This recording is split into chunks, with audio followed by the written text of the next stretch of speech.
बोलती पुस्तके. ज्यांना वाचनाचा नाद त्यांना बोलती पुस्तके घाली साद. आमचं चॅनल सबस्क्राईब करा आणि सबस्क्राईब करायला इतरांनाही सांगा. नमस्कार श्रोते मित्र हो, बोलती पुस्तके सादर करीत आहे ज्येष्ठ लेखक ग वा बेहरे लिखित कादंबरी दिशाहीन भाग पहिला. मखमली पडदा दुभंगला आणि झगमगलेला रंगमंच एकदम प्रेक्षकांना दिपवून गेला. प्रत्येकाच्या तोंडून आनंददर्शक असा एक हुंकार बाहेर पडला आणि त्याचा सामुदायिक स्पर्श विंगेमध्ये उभ्या असलेल्या मनोरमेला झाला. इतके दिवस खपून केलेल्या रंगमंचाचं असं कौतुक झालेलं पाहून तिला स्वतःला कृतकृत्य वाटलं. नाटकातल्या कामाचा तिला सराव होता, त्यामुळं आपल्या कामाची तिला चिंता नव्हती.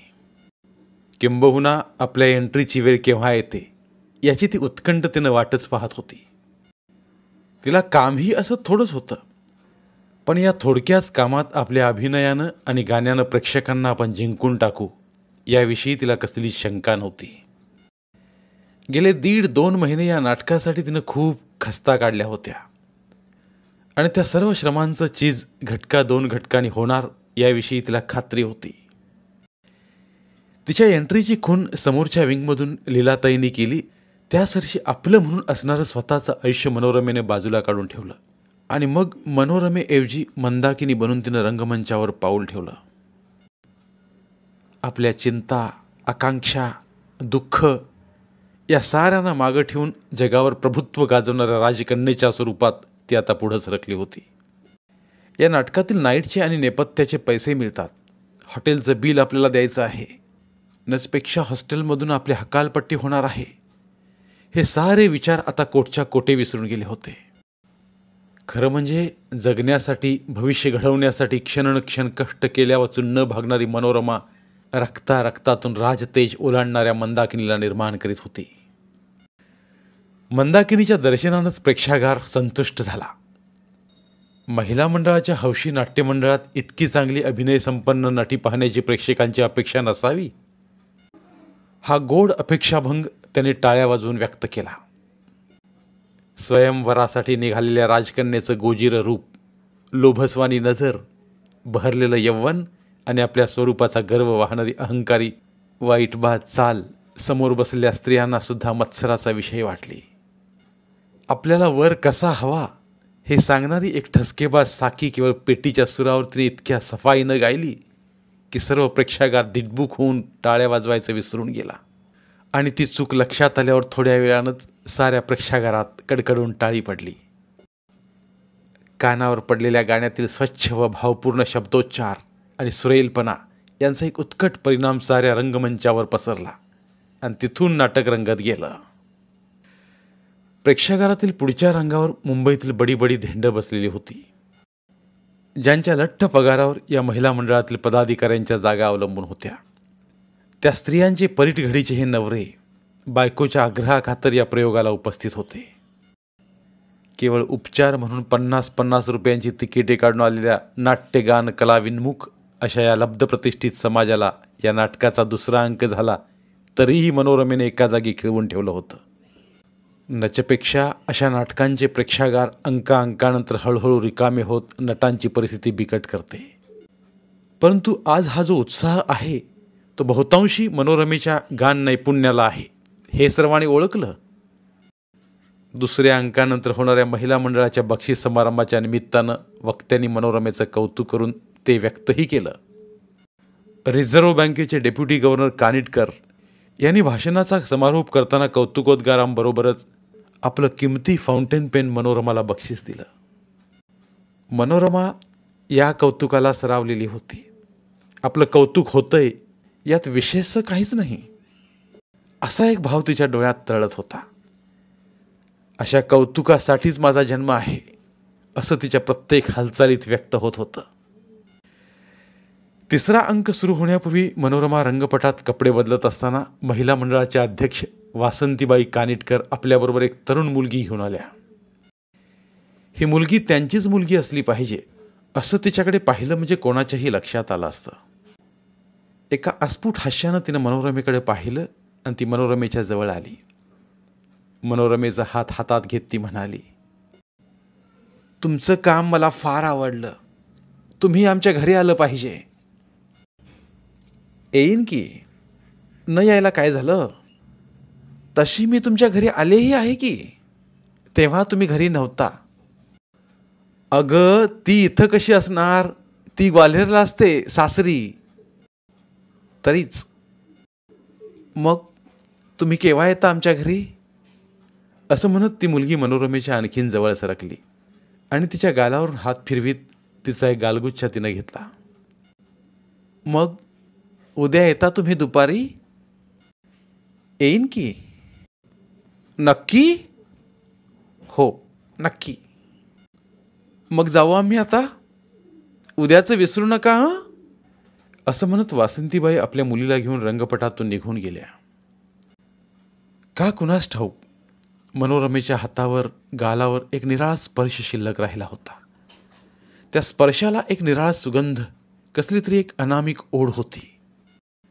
का ते अर्थात मनोरमेला सांगता येत नव्हतं. वासंतीबाईंच्या या मुलीत काहीतरी निराळेपण होतं. यात मुळीच शंका नव्हती. कपडे बदलता बदलता किंवा गालावरून पावडरचं फूल फिरवताना तिच्या डोळ्यांसमोरून मघाचा तो चेहरा हलला नाही. त्या स्पर्शात, त्या नजरेत साऱ्या आयुष्याचा अर्थ सामावलेला असावा अशी सूक्ष्म जाणीव तिची गात्रे करून देत होती. उद्या जेव्हा ती भेटेल तेव्हा तिची ओळख वाढवून घ्यायची आणि आपल्याला अशी निराळी जाणीव का झाली याचा शोध घ्यायचा, असं तिनं मनाशी ठरवलं. हा विचार मनात प्रबळ झाला असतानाच 3ऱ्या अंकाची घंटा झाली आणि घाईघाईनं तिनं रंगमंचावर प्रवेश केला. संभाषणातून सवड मिळताच तिनं प्रेक्षागारात पहिल्या रांगेकडे नजर टाकली आणि कानिटकर कुटुंब बसलेली जागा रिकामी पाहून तिला कसली तरी चुटपुट लागली. तिच्या मनाची अस्वस्थता पेटीच्या सुराबरोबर एकदम दूर झाली आणि तिच्या नेटक्या व सुरेल स्वरांनी रंगमंच भरून गेला व ती स्वतःही सारं काही विसरून गेली. स्वयंवरानंतर आपल्याला लाभलेल्या प्रियकराचं गुणगान करणारं पद ती म्हणत होती. मृदुल परंतु पुरुषी घट्ट मिठीने कृतार्थ झालेली ती राजकन्या प्रियकराच्या भेटीसाठी मालकस रागातलं ठाय लईतलं पद गात असताना तिच्या नजरेसमोर मात्र मघाचा तो चेहरा येऊ लागला. हा असा विचित्र भास का व्हावा याचा तिला उलगडा होत नव्हता. कानिटकरांचा बंगला नेपियन सी रोडवर होता. तिथपर्यंत चालत जायला हरकत नाही असं मनोरमेनं मनाशी ठरवून चालायला आरंभ केला. क्वीन्स रोडवरील लेडीज हॉस्टेलमधून कानिटकरांचं घर तसं पुष्कळ लांब होतं. लांब लांब चालण्याची तिला सवय होती. तरीसुद्धा भर दुपारच्या तळपत्या उन्हात एवढा रस्ता काटणं चांगलंच कटकटीचं आहे हे तिच्या ध्यानी आलं. ती मलबार हिलच्या चढणीस लागण्याच्या पूर्वीच घाम पुसण्यासाठी क्षणभर सावलीला उभी राहिली. तेव्हा तिला वाटलं जावं झालं टॅक्सीनंच. वास्तविक टॅक्सीचा प्रवास तिच्या आर्थिक कोष्टकात बसण्यासारखा नव्हता. हॉस्टेलचा खर्च, शिक्षणाचा खर्च, गाण्याची शिकवणी आणि मुंबईतले महागडे जीवन हे सारं पार पाडताना तिची त्रेधा तिरपीट उडत असे. स्कॉलरशिप्स असल्या तरी ते कितीशा पुऱ्या पडणार. मग ती दिवसाचा क्षण न क्षण कुठल्या तरी धनोत्पादक कामासाठी खर्चित असे. बारीक सारीक नाटकातून ती छोट्या मोठ्या भूमिका करी. एका बालमंदिरात 2 तास गाण्याची शिकवणी करी. एका वृत्तपत्र कचेरीत पार्ट टाइम काम करी आणि हे सारं करून ती MAलाही बसत होती. अनाथालयात वाढलेल्या, कोणाचाही आधार नसलेल्या या मुलीच्या स्वावलंबी जीवनाचं कौतुक पुष्कळ जण करीत आणि तिला मदत करण्याची तयारीही दाखवीत. परंतु अंतःकरणात कुठेतरी व्यथित झालेली ही मुलगी असली मदत नम्रपणे नाकारी. आपले हात पाय धड आहेत. संरक्षित अशा लेडीज हॉस्टेलमध्ये अर्धमूल्यात आपल्याला जागा मिळालेली आहे. आपल्या रुचीच्या आणि सोयीच्या व्यवसायांचा आपल्याला लाभ झाला आहे याबद्दल तर ती उलट विशेष खुश होती. आपल्याला मिळणारी मदत आपल्या रूपाकडे आणि स्त्रीपणाकडे बघून मिळते हे तिच्या हळूहळू ध्यानी आलं. या मदतीपासून आपण दूर राहिलं पाहिजे. एवढंच नव्हे तर या अधाशी, लाचार आणि ओशाळ्या दात्यांपासून आपण स्वतःला मुक्त ठेवलं पाहिजे याविषयी तिचा कटाक्ष होता. दादाजी होते तोपर्यंत ती निराधार नव्हती. अनाथ आश्रम बंद झाल्यानंतर उरलेल्या मुली घेऊन दादाजी मिशनच्या आश्रयाखाली जाऊन राहिले. एक एक मुलीच्या प्रतिपाळाची त्यांनी क्रमाक्रमानं व्यवस्था केली. मनोरमेचीही व्यवस्था ते करू शकले असते, परंतु त्यांचा जीव तिच्यात अडकला होता. त्यांना स्वतःचा असा संसार नव्हता आणि पाशरहित राहायचं असं ठरवून सुद्धा मनोरमेचा वत्सल धागा त्यांच्या जीवनाशी गुंतून राहिला होता. आपलं जीवन समाजातील या उपेक्षित अनौरस मुलांच्या जीवनासाठी त्यांनी खर्ची घातलं होतं. पुढे सरकारी निर्बंध वाढले, श्रीमंतांनी मदतीचे ओघ बंद केले. येणारी अनौरस मुलं अशा स्तरातून येऊ लागली की त्यांचं पुनर्वसन अशक्य होऊ लागलं. आणि त्याहीपेक्षा दादाजींचं वय झालं. त्यांच्याच्यानी पूर्वीसारखं श्रम होत नव्हतं. सरकारची मदत मिळे, पण ती फार तुटपुंजी असे आणि अनावश्यक जाचक निर्बंधही प्रमाणाबाहेर असत. अशा परिस्थितीत दादाजींनी स्थापन केलेल्या आश्रमाचे विघटन करण्यात आले. मुलांची विल्हेवाट लावण्यात आली. मालमत्ता एका शाळेला देऊन टाकण्यात आली. दादाजी कालवश झाले तेव्हा मनोरमा 15 वर्षांची होती. वयाच्या मनानं तिला खूपच समज होती.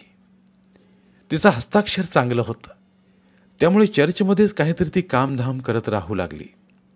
जात्याच बुद्धिमान असल्यामुळं ती मॅट्रिकची परीक्षा चांगल्या तऱ्हेने पास झाली.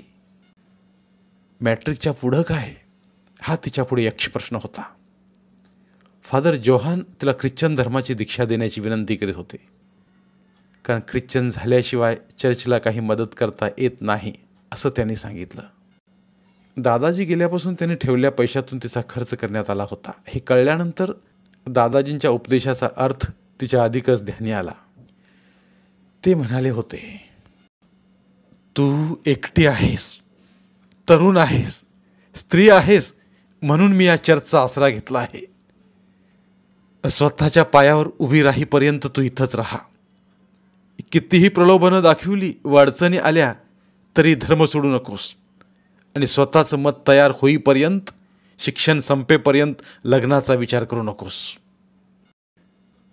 तू अनाथ आहेस म्हणून कोणी तुझ्याशी लग्न केलं तरी अंती तुझी उपेक्षाच होईल. म्हणून स्वतःच्या पायावर घट्टपणे उभी राहिल्याशिवाय कसल्याही आमिषांना बळी पडू नकोस. तू माझ्या मुलीसारखीच आहेस, परंतु तुझ्यासाठी सुद्धा मी फारसं मागे ठेवू शकलो नाही. छोटी मोठी नोकरी करून तुला कॉलेजचं शिक्षण करावं लागेल, पण पुरुषांपासून सावध राहा, कारण हपापलेल्या पुरुषांच्या वखवखलेल्या दुनियेत सुजान आणि शहाण्या अशा मुलीसुद्धा फसतात. हो, तू तर एक लहान नाजूक कळी, या आगीत तू होरपळता कामा नाहीस. तुझा जन्मसुद्धा अशा अविवेकी स्त्रीच्या आणि बेजबाबदार पुरुषाच्या क्षणिक सुखातून झालाय. हा कलंक पूर्णपणे पुसता येण्यासारखा नाही, परंतु स्वपराक्रमावर आणि कर्तृत्वावर एकदा मान उंच झाली की पायाकडे कोणाचं लक्ष जात नाही. आणि म्हणून ज्या दिवशी तू विद्याविभूषित होशील, स्वयंपूर्ण होशील, त्या दिवशी तू माझं ऋण फेडल्यासारखं होईल. दादाजींचा मृत्यू ही एक विलक्षण आपत्ती असूनही मनोरमेनं त्या आपत्तीतून स्वतःला सावरलं होतं. सावरण्यावाचून गत्यंतरही नव्हतं. तिचे अश्रू कोण पुसणार होतं? तिला मायेनं कोण जवळ घेणार होतं? तिच्या चिमण्या भुकेल्या ओठात अन्नाचा कण कोण घालणार होतं? दुःखातून जन्म पावलेल्या आणि तो दुःखभार आयुष्यभर वाहणाऱ्या जीवनात स्वयंसिद्ध असं एक वेगळंच सामर्थ्य असतं. आणि ते सामर्थ्य घेऊनच मनोरमेनं आयुष्याच्या वाटचालीला आरंभ केला. तिचा गळा गोड होता आणि हा गोड गळा आपल्याला उभं राहण्याला आधार देईल हे तिच्या ध्यानात आलं. फादर जोहाननी वेळ मिळेल तेव्हा तेव्हा चर्चमधील पियानोवर संगीताचे पहिले धडे दिले होते. ऐकलेलं ताबडतोब नकलून दाखवण्याच्या शक्तीचा अद्भुत प्रयोग ती पुष्कळदा करून दाखवी. कुठेतरी जाता जाता कानावर आलेले सूर चर्चमधल्या पियानोवर हळूहळू ती छेडून पाहे. चर्चमध्ये पुष्कळ प्रकारचं गाणं वर्ज्य होतं, त्यामुळं त्या सुरेल घनगंभीर वाद्याशी खेळण्याचं तिचं भाबडं स्वप्न तसंच चुरगळून जाई. संगीतातल्या अद्भुत शक्तीचा तिला नुकताच कुठे शोध लागला होता आणि ती शक्ती अजमावण्याची तर तिथे सोय नव्हती. चर्चच्या कमानीच्या उंच उंच घंटेखाली जाऊन अवघडलेल्या स्थितीत ती बसून राही आणि मनातल्या मनात सापडलेले ते सूर घुटून घुटून पक्के करी. पंजाबी ढंगाची ऐकलेली उडती गाणी तिच्या मनात इतकी घर करून राहत की तिला वाटे ते गाणं गात चर्चच्या हिरवळीवरून आपण नाचावं आणि चर्चमधल्या साऱ्या फादर्सनी आणि नन्सनी आपल्याभोवती फेर धरावा.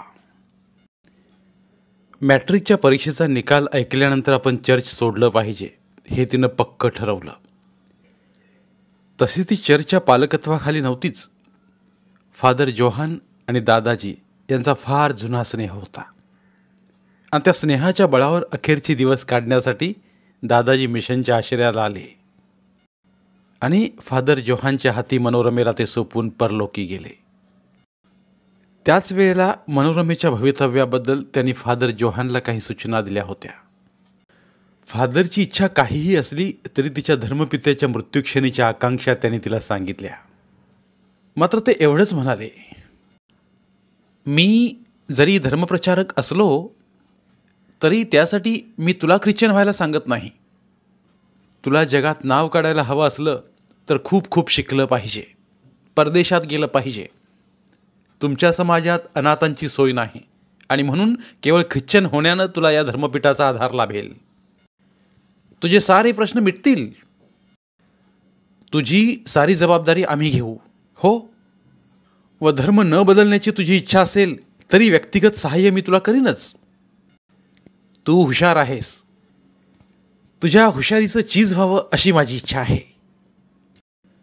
वास्तविक आयुष्यात परिणाम करतील असले हे निर्णय घेण्याचं हे मनोरमेचं वय नव्हतं, परंतु तिच्याजवळ एक दुर्दम्य आशावाद होता.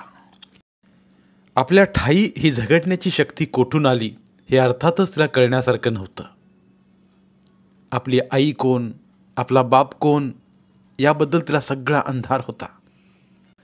आपल्याला भविष्यकाळ आहे पण भूतकाळ नाही, अशा विचारानं ती कधी कधी गरगरून जात असे. जमिनीवर अधांतरी उभ्या असणाऱ्या झाडाला बहरविण्याची विक्षिप्त आकांक्षा तिनं पोटाशी बाळगलेली होती. पण तिला माहीत होतं की कृतज्ञतेचा आणि अनृताचा वारस सांगण्यापेक्षा आपण एकट्याच आहोत हेच बरं आहे. तरीसुद्धा आपला पिता सुंदर असेल का कुरूप असेल, आई सुंदर असेल का नसेल, ते दोघे श्रीमंत असतील की गरीब असतील, ते सच्चरित असतील का दुर्वर्तनी असतील, आपला जन्म एखाद्या मोहाच्या क्षणातून झाला असेल का एखाद्या विश्वासघाताच्या पोटी झाला असेल, याविषयी ते अनेकदा व्याकुळ होई. आपला पिता नट असेल, गायक असेल, डॉक्टर असेल, वकील असेल, कोण बरं असेल, त्याच्याकडून आपल्याला काही अंश रूपानं कर्तृत्व लाभलं असेल का? आपल्या आईबाबांनी एका क्षणिक सुखासाठी आपल्याला जन्म का द्यावा आणि आपल्याला असा अधांतरी फेकून देण्याबद्दल परमेश्वरानं त्यांना काहीच शिक्षा करू नये? आपल्या सुखाच्या एका क्षणाची किंमत एका कोवळ्या मुलीला आयुष्यभर द्यावी लागेल, एवढा साधा विवेक ज्या प्रौढ स्त्री पुरुषांना करता येत नाही, त्यांना समाजाने शिक्षा करता येऊ नये यापुरतं ते दुर्भाग्य कोणतं? या आणि अशा अनंत विचारांनी मनोरमेचं मन पुष्कळ वेळा व्यथित होई. परंतु तेवढ्या क्षणापुरतीच आलेली मरगळ विसरण्याची कला ती हळूहळू शिकू लागली. आपल्या आई वडिलांबद्दल दादाजींना तिनं अनेकदा विचारलं आणि प्रत्येक वेळा दादाजींनी उत्तर देण्याचं टाळलं. त्यांच्या अखेरच्या आजारात जेव्हा ती अगदी खनपडीला बसली तेव्हा दादाजी म्हणाले, तुला ही माहिती कशाकरिता हवी? आपले आईबाप कोण आहेत हे नको कळायला? कशासाठी? कमाल करता. आईबापांना आपल्या मुलाची चिंता नसली तरी मुलानं आईबाबांची चौकशी करायला काय हरकत आहे? सगळीच हरकत आहे. हरकत आहे कारण त्यातून काहीच निष्पन्न होणार नाही. समज समज अशी कल्पना कर की आईबापांचा तुला थांग लागला तरी तुला ती आपली मुलगी म्हणून ओळख देतील का? का नाही देणार? कारण उघड आहे. एकतर तुझे आईबाप एकत्र राहत नसतील, कारण नचपेक्षा कोणी आपली मुलं अनाथ आश्रमात नेऊन टाकत नाहीत. विवाह करण्याचं आमिष दाखवून कोणीतरी पुरुषानं एखाद्या अजाण स्त्रीला फाशी पाडला असेल आणि मग त्या क्षणिक अविचारातून तुझा जन्म झाला असेल. हो, कदाचित असंही झालं असेल की एखाद्या विवाहित पुरुषानं एखाद्या अजाण कुमारिकेला मोहात पाडला असेल. कदाचित कोणा चंगी भंगी बेछूट स्त्री पुरुषांच्या मौज मजेतून तुझा जन्म झाला असेल. एक गोष्ट निश्चित की तुझं अस्तित्व दोघांनाही असह्य झालं. समाजात सभ्यतेचे बुरखे पांघरणाऱ्या अनेक पापी नागरिकांच्या पापाचे चालते बोलते पुरावे म्हणजे ही अनाथालय. पण एक लक्षात ठेव, पाप त्यांचं होतं, तुझं नाही. मान खाली घालावी असं तुझ्या हातून काही घडलं नाही, घडलं ते त्यांच्या हातून. आणि म्हणून सांगतो की पापाचा शोध पुण्यानं कधी करू नये, कारण त्यामुळं पुण्य मलिन होतं.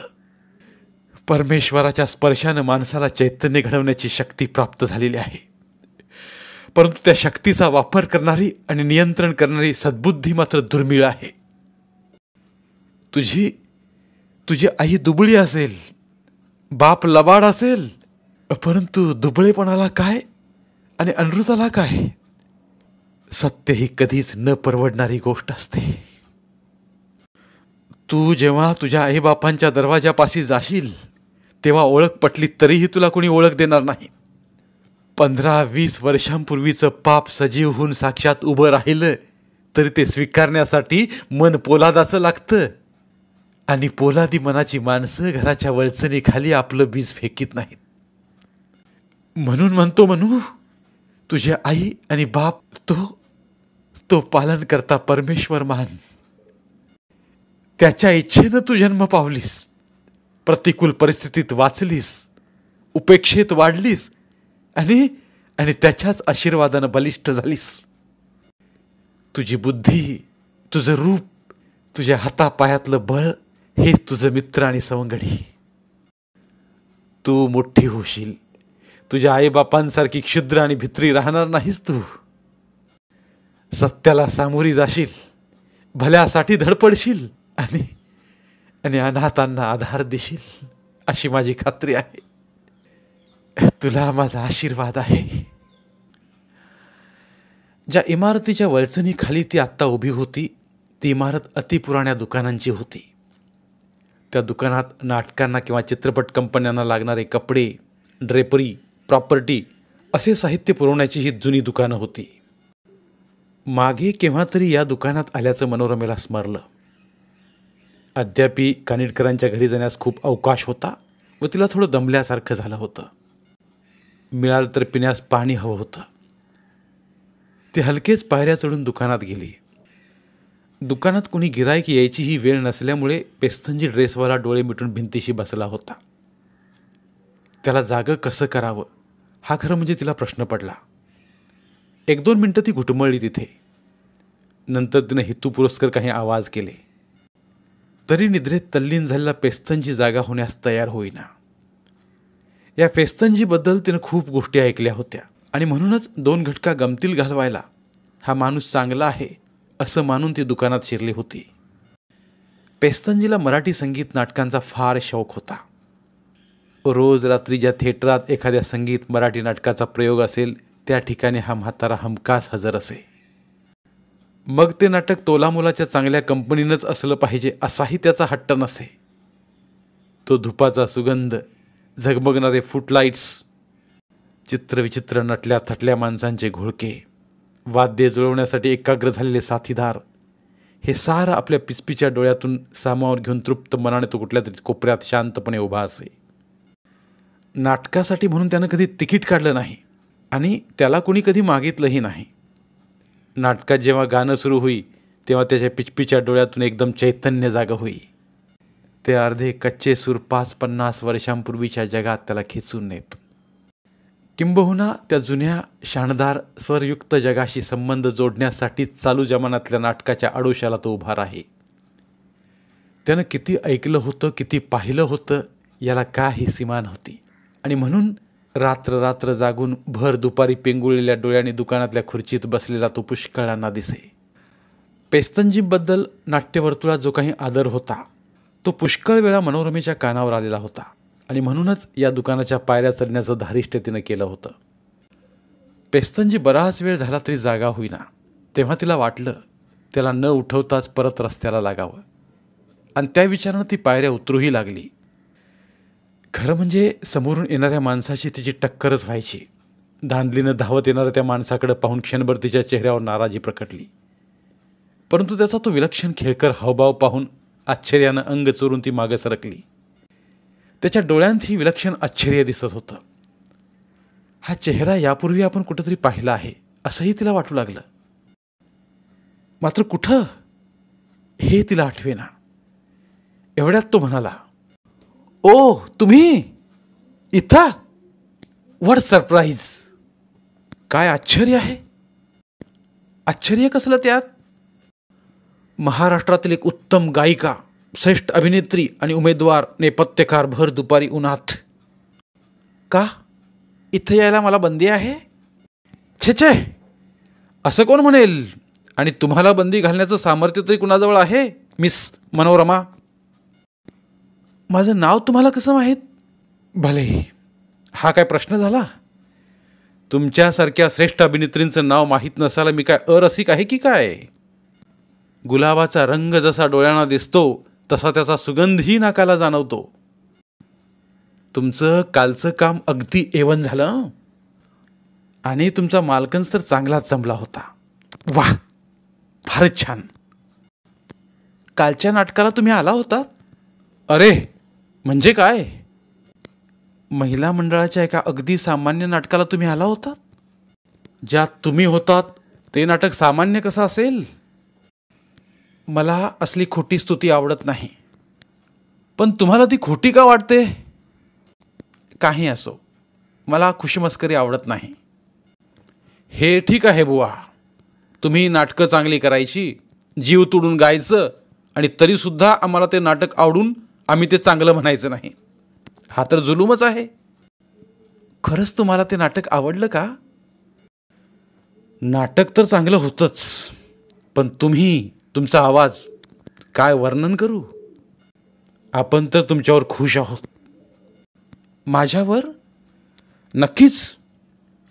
हे पहा, एका अपरिचित स्त्रीशी अशा तऱ्हेने लागटपणानं बोलणं हे काही चांगलं समजलं जात नाही." "पण अपरिचित नाहीच आहे मी. चांगला तुमचा माझा परिचय झालेला आहे, ओळख झालेली आहे. आता तुमचं स्मरण नाही, त्याला माझा इलाज नाही." मनोरमा त्याच्याकडे एकटक बघत राहिली. हा चेहरा ओळखीचा वाटावा, परंतु ओळख पटू नये हे कोडं काही केलं तिला उलगडेना. तिनं पुन्हा पुन्हा आठवून पाहिलं, तरी असा पुरुष कधी व कुठं भेटला याचा अंदाज तिला घेता येईना. या संभाषणानं बहुशा पेस्तनजी काकाला जाग आली असावी. तो खुर्चीवरून उठला आणि दारात येत म्हणाला, "अरे डिकरा, तू?" "होय चाचाजी, आम्ही इथं खोळंबून राहिलोय आणि सुदबूद घालवून तुम्ही झोपून गेलेत." "रात्री जागल्यावर दुपारी झोप येईल का नाही? काल चला रात्री तो लय मजा केला तू डिकरा. आम्ही दुरून पाहत होते, पण कोणी तुला पेहचानलंच नाही." तोंडावर बोट ठेवून तो तरुण काकाजीला उद्देशून म्हणाला, "चुप काकाजी, चुप." तो पावे तो तोंड फिरवल्या मनोरमेकडे काकाजींचं लक्ष गेलं. "डिक्री, तू का आली?" "मी तर त्यांच्याही आधी आले." "अरे कानिटकर शेठ, लेडीज फर्स्ट." "यांचं नाव कानिटकर आहे?" मनोरमेनं आश्चर्यानं विचारलं. "तो ये मुकुंद कानिटकर, ये तो जस्टिस कानिटकर का डिकरा." "म्हणजे वासंतीबाई कानिटकरांचा?" "हां हां, मी त्यांचा पुतण्या." तरीच काय? तुम्हाला कुठंतरी पाहिल्यासारखं का वाटलं हे आत्ता माझ्या लक्षात आलं." "ते कसं काय बुवा?" "तुमच्या आणि तुमच्या चुलत बहिणीत किती साम्य आहे हो. तुम्ही जर स्त्रीचा मेकअप केलात तर अगदी वासंतीबाईंच्या मुलीसारख्या दिसाल. या तिच्या उद्गाराबरोबर ते दोघं खूप मोठमोठ्यानं हसू लागले. त्यांचं हसणं काही केल्या थांबेना. एवढं हसण्यासारखं काय झालं यात? कल्पना मोठी आवडली मला. करून पाहायला हवी एकदा. बाकी माझी बहीण कशी वाटली तुम्हाला? चांगल्या होत्या की. तिला मात्र तुम्ही फारच आवडलात.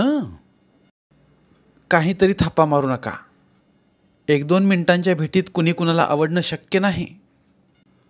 पण आमच्या ताईंचं एक बरं आहे, तिचा स्पर्श ज्याला होतो त्याचं भाग्य उद्याला येतं. म्हणजे तिच्यात काहीतरी दैवी शक्ती आहे. पण वासंतीबाई मला तसं काही बोलल्या नाहीत. तसं कशाला? त्याचा तुम्हाला आता प्रत्ययच येईल. तुम्ही आता आमच्या घरी निघाला आहात ना? चला, तुम्हाला मीच नेतो. 2 पावलं पुढं होऊन चाचाजींच्या हातात त्यानं एक पिशवी ठेवली व हलक्या आवाजात त्यांच्याशी काहीतरी तो बोलला व लगेच तिच्याजवळ येत म्हणाला, चला. तिला घेऊन तो रस्त्यावर आला. रस्त्यावर उभ्या असलेल्या एका स्कूटरजवळ गेला आणि त्याने स्कूटर चालू केली. मागच्या सीटकडे बोट दाखवित तो म्हणाला, या बसा. आज पावेतो मनोरमा स्कूटरवर कधीच बसली नव्हती. परपुरुषाला इतकं लगटून बसायचं हे तिला कसंच वाटत होतं. डोक्यावर असलेलं रणरणत ऊन, घशाला पडलेली कोरड आणि या हसत मुख तरुण माणसाच्या चावऱ्या संभाषणातून तिला आणलेली बेहोशी, या साऱ्यामुळं नाराजी व्यक्त करण्याचं ती विसरूनच गेली. त्यानं तिला स्कूटरवर नीट कसं बसायचं ते शिकवलं आणि रस्ता चढाचा असल्यामुळं घट्ट धरायलाही सांगितलं. त्याच्या सांगण्यातील अदब, निरागसपणा मनोरमेला जाणवत होता आणि त्यामुळेच तिच्या मनातल्या साऱ्या शंका क्षणात विरून गेल्या. स्कूटर सुरू झाली त्या पहिल्या धक्क्यानंच ती त्याच्याकडे ओढली गेली. चढाच्या रस्त्यावर आपण घसरून पडू या भीतीनं ती त्याला घट्ट धरून ठेवत होती आणि चढण संपून गाडी नेपेन्सी रोडच्या दिशेनं उतरू लागली तेव्हा सीटवर घट्ट रोवून बसणं कठीण होऊन ती त्याच्या दिशेनं अधिकच कलंडली. का कुणास ठाऊक, उन्हाची तीव्रता तिला कमी भासू लागली. तहानेचाही तिला विसर पडला. हा रस्ता कधीच संपू नये आणि या खांद्याचा आधार असाच घेता यावा, असा एक अद्भुत विचार तिच्या मनात प्रथमच उमटला. काहीतरी दिव्य शक्तीने भारावून जाऊन, स्वतःचं अस्तित्व विसरून जाऊन स्वतःकडे स्थिराईतपणे पाहण्याची स्वतःला शक्ती यावी, असं काहीसं घडलं आहे हे तिच्या ध्यानी आलं. आयुष्याला आपल्या शक्ती बाहेरचे काही बंध आहेत या जाणीवेने ती अधिकच अंतर्मुख झाली. भूतकाळ आणि भविष्यकाळ यांच्या सीमारेषेवरचा क्षणिक वर्तमानकाल हाच फक्त खरा आहे, ही सुखद जाणीव तिच्या गात्रागात्रांना जाणवत होती. सुसाट वाऱ्यामुळे हवेबरोबर पळणारे तिचे केस सावरताना तिची त्रेधा तिरपीट होत होती. आपल्याला भिवविण्यासाठी मुद्दामच गती वाढवली जात आहे या जाणीवेनं ती त्याच्या कानाशी पुटपुटली. जरा हळू. त्यानं स्कूटरची गती एकदम मंद केली आणि तो म्हणाला, वेगाची एवढी भीती वाटते? वेगाची नाही, तुमची भीती वाटते. माझी? ती का? स्त्री जिंकण्यासाठी पुरुष अवास्तव साहसालाही तयार असतात. पूर्वानुभव? मनोरमा हसली. शब्दांत हरणाऱ्या जातीपैकी तो नव्हता. सुसाट वारा, अफाट वेग हीच त्याची जात होती. पण तरीही त्यात शानदार अदब होती आणि तीही नाटकी नसावी. गाडी मंद झाली होती त्याचा फायदा घेऊन तो म्हणाला, समोरच्या हॉटेलात काही थंड घेऊया? तुमच्या घरी काही देण्याची प्रथा नाही का? तो एकदम चमकलाच. ही मुलगी चांगली सावध आहे हे त्याला जाणवलं. तो म्हणाला, माझ्या घरी सारं काही मिळेल हो, पण माझ्या समवेत या हॉटेलात मिळणाऱ्या थंड पेयाची सर त्याला येणार नाही. पण तशी मी जबरदस्ती करीत नाही. दोघांनी एकमेकांकडे रोखून पाहिलं आणि परस्परांच्या शक्ती आपण जोखल्या आहोत हे दर्शवणारं हास्य दोघांच्याही ओठावर उमटलं. ती म्हणाली, चला घेऊया आपण काहीतरी. स्कूटर थांबवून दोघंही हॉटेलमध्ये शिरले. त्याच्याबरोबर जोडीनं जाताना इतरांच्या डोळ्यातील आश्चर्य आणि मत्सर दोन्ही तिच्या तीक्ष्ण डोळ्याने टिपून घेतलं आणि क्षणभर एका कृतार्थतेचे रोमांच तिच्या सर्वांगावर फुलले. धन्यवाद. उर्वरित कादंबरी पुढील भागात. मराठीतील प्रतिभावंत लेखकांचं साहित्य, कथा, कादंबऱ्या ऐकण्यासाठी आमचं बोलती पुस्तके हे चॅनल सबस्क्राईब करा आणि मराठी साहित्याचा प्रसार करण्यासाठी प्रत्येक मराठी माणसाला सबस्क्राईब करण्यासाठी आवाहन करा आणि बोलती पुस्तके या साहित्य चळवळीत सहभागी व्हा. आपले पुन्हा एकदा धन्यवाद.